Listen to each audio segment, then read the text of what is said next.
على أشرف الأنبياء والمرسلين نبينا محمد وعلى آله وصحبه أجمعين أما بعد.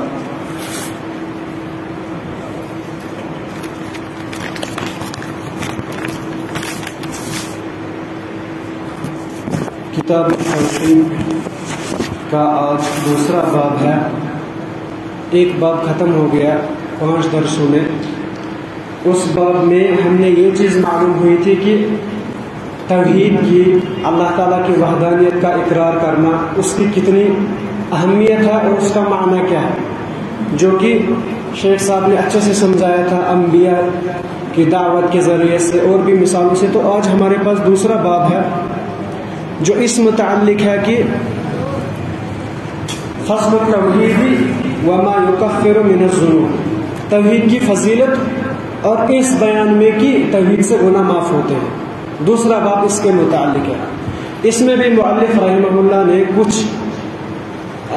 حدیثیں لائی ہیں اور ایک آیت کا تذکرہ کیا ہے. ان میں سے میں آپ کے سامنے ایک آیت اور ایک حدیث رکھوں.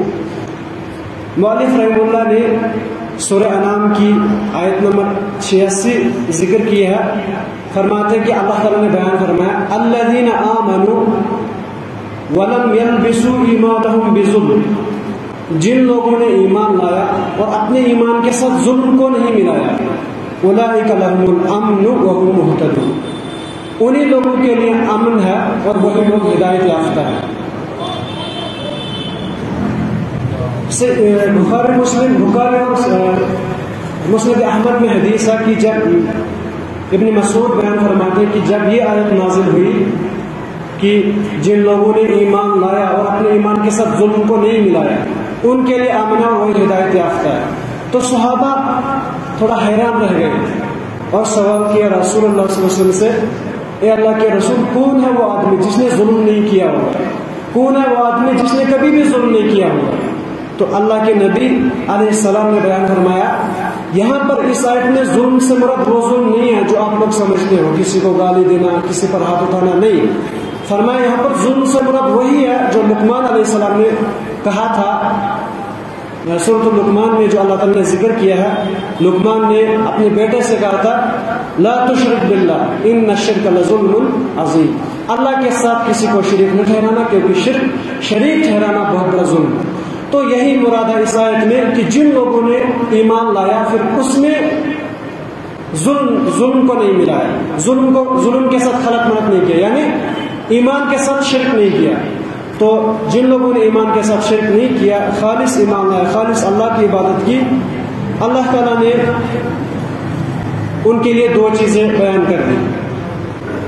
لیکن ظلم جو ہے، ظلم طرح طرح کا ہو سکتا ہے. ایک ظلم ہے شرکیہ ظلم، یعنی شرک کر کے ظلم کرنا، یہ تو بہت بڑا ظلم ہے. ان الشرک لظلم عظیم، بہت بڑا ظلم ہے شرک. جو آدمی اس ظلم سے بچ گیا کم از کم وہ جہنم میں ہمیشہ نہیں رہے گا، کم از کم وہ جہنم میں ہمیشہ نہیں رہے گا. جو آدمی شرک کے ظلم سے بچ گیا لیکن پھر گناہ کیے، ہو سکتا ہے اللہ تعالیٰ اس کو معاف کر دے، لیکن ہو سکتا ہے عذاب دے، لیکن ہمیشہ جہنم میں نہیں رہے گا کیونکہ اس کے پاس توحید تھی. یا تو ایسا ظلم ہو سکتا ہے یعنی کسی پر ظلم کرنا. اسی طرح سے ایک ظلم یہ بھی ہو سکتا ہے اپنے نفس پر ظلم کرنا، اپنے نفس پر ظلم کرنا. تو اگر اپنے نفس پر ظلم کرتا ہے، کسی پر ظلم کرتا ہے، اس کے ذریعے سے انسان کو گناہ بھی دیا جا سکتا ہے، سزا بھی دی جا سکتی ہے، معاف بھی کیا جا سکتا ہے، لیکن ہمیشہ جہنم میں نہیں رہے گا. لیکن جس شخص نے یہ والا ظلم کیا جس کے بارے میں اللہ نے کہا کہ یہ بہت بڑا ظلم ہے، یعنی شرک کیا، اس کے متعلق اللہ نے فرمایا ان اللہ لا یغفر ان یشرک بہ، اللہ تعالیٰ معاف نہیں کرتا اگر کوئی اس کے ساتھ شریک ٹھہرائے. تو یہی آیت مؤلف رحمہ اللہ نے یہاں پر بیان کی کہ جو آدمی شرک سے بچ گیا اس کو اللہ تعالیٰ امن عطا کرتے ہیں. یہاں تک علماء بیان فرماتے ہیں کہ امن سے مراد ہے اللہ تعالیٰ آخرت میں اسے جہنم سے امن دیتا ہے، یعنی جہنم سے بچا لیتا ہے. وہ مہتدون، اور دنیا میں ہدایت عطا کرتا ہے. بعض علماء نے کہا نہیں، جب ایک آدمی شرک سے بچ گیا اس کے لیے دنیا میں بھی امن ہے، دنیا میں بھی ہدایت ہے اور آخرت میں بھی امن ہے اور ہدایت ہے. تو یہی مراد ہے اس آیت کو ذکر کرنے سے. اس کے بعد مؤلف رحمہ اللہ نے ایک حدیث ذکر کی جو صحیح بخاری کتاب الانبیاء اور صحیح مسلم کتاب الایمان میں ہے حدیث ہے کہ عبادہ بن صامت رضی اللہ عنہ بیان کرتے ہیں، فرماتے ہیں قال رسول اللہ علیہ السلام، رسول صلی اللہ علیہ وسلم نے بیان فرمایا من شہیدہ، جس نے گواہی دی ان لا الہ الا اللہ، کہ اللہ کے سوا کوئی معبود نہیں، وحدہ لا شریک لہ، وہ اکیلا ہے، اس کا کوئی شریک نہیں ہے، وان محمد عبدہ ورسولہ، اور یہ گواہی دی کہ محمد اس کا بندہ ہے اور رسول ہے، اور وان عیسیٰ، اور عیسیٰ علیہ السلام عبد اللہ ورسولہ، اللہ کا بندہ ہے اور رسول ہے، وَكَلِمَتُهُ أَلْقَاهَا إِلَى مریم، اور عیسیٰ علیہ السلام اللہ تعالیٰ کا کلمہ ہے جو اللہ نے مریم علیہ السلام میں پھونکا، مریم علیہ السلام کی طرف مریم علیہ السلام میں ڈالا، وَرُوحٌ مِّنْهُ، اور اللہ تعالیٰ کی طرف سے ایک روح ہے، وَالْجَنَّةُ حَقٌّ وَالنَّارُ حَقٌّ، اور اس نے یہ گواہی دی کہ جنت حق ہے، یعنی جنت بھی ہے اور جہنم بھی ہے، ادخلہ اللہ الجنہ، اللہ تعالیٰ اس کو جنت میں داخل کرے گا، علی ما کان من العمل، اگرچہ وہ کوئی بھی عمل کرتا ہو، جو ان چیزوں کی گواہی دیتا ہے اگر اس کے باوجود وہ کوئی بھی عمل کرتا ہے، چھوٹے چھوٹے گناہ کرتا ہے، اللہ تعالیٰ اس کو جنت میں داخل کرے گا۔ یہ حدیث شیخ صاحب نے بیان کیا جو امام بخاری اور مسلم نے اپنی کتاب میں لائی ہے۔ تو مختصر اس کی تشریح، عبادہ بن صامت انصاری صحابی ہے، انصاری اس لیے بولتے ہیں کہ انصار صحابہ کی بہت بڑی فضیلت ہے۔ اسی طرح سے بدری صحابی ہے، پہلے تو جو صحابہ جنگ بدر میں شہید ہوئے ان کی سب سے زیادہ فضیلت ہے، جنگ بدر میں جنہوں نے شرکت کی۔ اسی طرح سے 34 ہجری میں عبادہ بن صامت کی وفات ہوئی تھی۔ یہی بیان فرماتے ہیں یہ حدیث، امام نووی بیان فرماتے ہیں ایک عظیم حدیث ہے۔ اس حدیث یعنی جو شخص ان حقوق کی ادائیگی کر دیتا ہے، ان کی گواہی دے دیتا ہے، تو وہ کفر سے اسلام میں آ جاتا ہے۔ اگر کوئی بھی کافر ان چیزوں کی گواہی دے دیتا ہے تو وہ مسلمان بن جاتا ہے۔ جو ان کی گواہی نہیں دیتا، اللہ کو مانتا ہے، محمد کو مانتا ہے، لیکن عیسیٰ کو بھی اللہ کا شریک مانتا ہے، تو پھر وہ اسلام میں برا نہیں آیا۔ اسی لیے پہلی چیز بیان فرمائی اس حدیث میں، اللہ کے نبی علیہ السلام نے پہلی چیز ہے شہید ہے، جس نے گواہی دی۔ گواہی دینا یہ نہیں کہ کہنا، اگر کوئی خالی کہتا ہے تو وہ گواہی نہیں ہے۔ گواہی سے مراد ہے کہ شیخ صالح العثیمین بیان فرماتے ہیں کہ دل سے تصدیق کرنا، زبان سے اقرار کرنا اور عمل کرنا، اسی کو کہتے ہیں گواہی۔ ورنہ منافقین نے کیا کہا تھا سورہ منافقون میں اللہ تعالیٰ نے ذکر کیا، قالوا نشهد انک لرسول اللہ، ہم گواہی دیتے ہیں کہ آپ اللہ کے رسول ہیں، لیکن انہوں نے کیا کیا، وہ زبان سے کہہ رہے تھے آپ اللہ کے رسول ہیں، لیکن دل سے نہیں مانتے تھے، عمل نہیں کرتے تھے۔ اسی لیے اللہ نے کہا کہ واللہ یشہد، اللہ گواہی دیتا کہ آپ لوگ جھوٹے ہو۔ تو گواہی دینے سے مراد کیا ہے کہ ہم زبان سے بھی اقرار کریں، دل سے بھی تصدیق کریں اور عمل سے بھی ثابت کریں کہ ہم اللہ کو مانتے ہیں۔ اسی طرح سے شہیدہ سے مراد گواہی کیوں ہے؟ ورنہ قریش جب اللہ کے نبی نے کہا تھا کہ قولوا لا الہ الا اللہ، لا الہ الا اللہ کہو، انہوں نے کیا کہا؟ انہوں نے یہ نہیں کہا کہ اللہ نہیں ہے، انہوں نے کہا اللہ ہے، مگر انہوں نے تعجب اس بات پر کیا اجعل الآلہۃ الہا واحدا، سورہ صاد میں اللہ نے بیان کیا، انہوں نے کہا کہ کیا آپ نے صرف ایک ہی معبود بنا لیا؟ معبود تو بہت سارے، اللہ بھی ہے لیکن ہمارے اور بھی معبود ہیں۔ تو خالی کہنا کافی نہیں ہے، اسی لیے ضروری ہے کہ دل سے بھی گواہی دی جائے اور عملاً ثابت کیا جائے۔ جتنا ایک انسان کا عقیدہ پختہ ہوگا، توحید ہوگی، وہ برا عمل بھی نہیں کرتا، وہ برائی سے بھی بچتا ہے۔ آپ دیکھ لیجئے اس حدیث پر جب مجھے نظر پڑی، میں نے بہت بار پڑھی تھی حدیث، لیکن جو علماء نقطہ ذکر کرتے ہیں، صحیح بخاری میں ہے یہ حدیث صحیح مسلم کتاب الایمان میں ہے کہ رسول اللہ صلی اللہ علیہ وسلم صحابہ کے ساتھ ایک جنگ کے لیے جا رہے تھے، تو کسی درخت کے نیچے لیٹ گئے اور درخت سے تلوار کو لٹکایا۔ اچانک ایک اعرابی آ گیا اور تلوار اٹھا لی اور کیا کہا من یمنعک منی، آپ کو اب مجھ سے کون بچا سکتا ہے؟ حالانکہ وہاں پر بہت سارے صحابہ تھے۔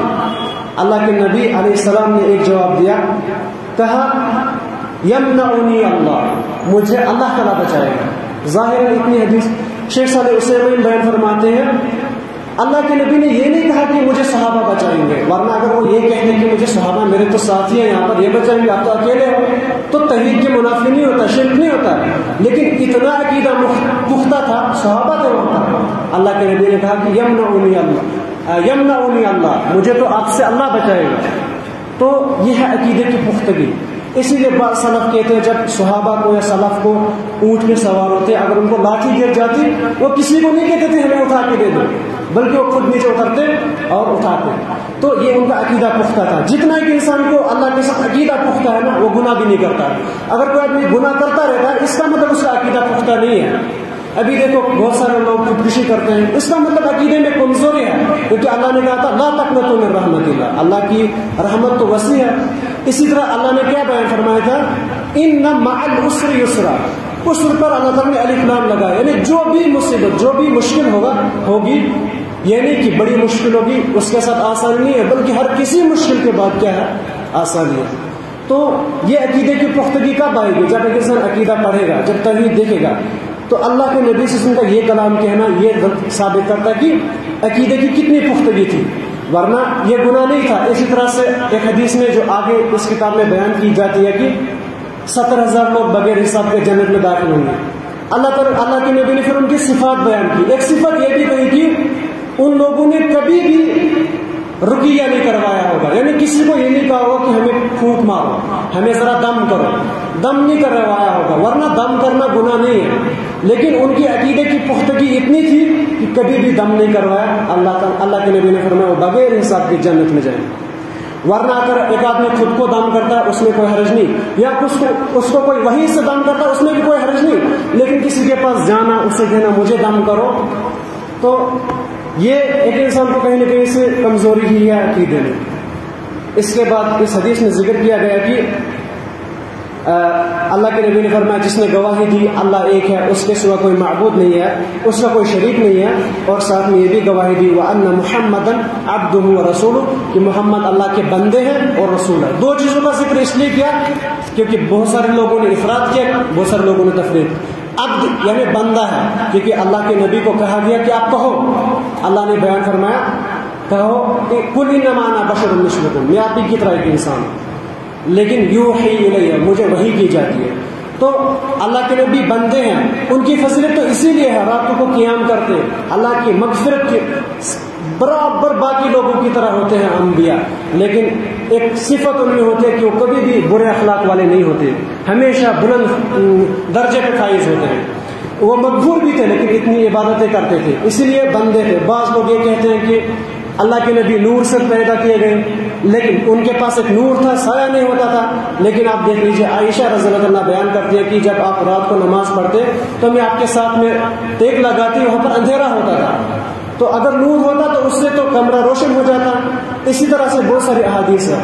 کبھی بھی صحابہ کرام اللہ کے رسول صلی اللہ علیہ وسلم کے لیے تعظیماً کھڑے نہیں ہوئے, اللہ کے نبی نے ان کو منع کیا تھا. لیکن آج بہت سارے لوگ جب اپنی مجالس کو قائم کرتے ہیں اور کھڑے ہو جاتے ہیں, کہتے ہیں اللہ کے رسول صلی اللہ علیہ وسلم تشریف لائے. اللہ کے نبی نے ان تمام چیزوں سے منع کیا تھا جس میں اللہ کا شریک بنایا جائے. آپ نے فرمایا تھا لا تطرونی کما اطرت النصارى عیسی ابن مریم, مجھے عیسیٰ کی طرح نہیں سمجھنا جیسے عیسائیوں نے عیسیٰ کو سمجھا. کیوں, آپ بھی کہنا میں اللہ کا بندہ ہوں اور رسول, لیکن ایک چیز یہ ہے کہ اللہ تعالیٰ نے ان کو ان بندوں میں شامل کیا ہے کہ جو خاصۃ الخاص ہے, ان کے درجے تک کوئی نہیں پہنچتا کیونکہ وہ انبیاء ہے. ان کی محبت اللہ تعالیٰ کی محبت میں سے, ان کی محبت اولاد مال اور جان سے زیادہ ہونی چاہیے. یہ ایمان کا حصہ ہے. اس کے بعد حدیث کا تھوڑا اور ٹکڑا باقی رہ جاتا ہے, مجھے لگتا ہے شاید ٹائم گیا. انشاءاللہ آگے نیکسٹ درس میں اسے واضح کریں گے. اقول قولی ھذا استغفر اللہ لی ولکم ولسائر المسلمین. آمین.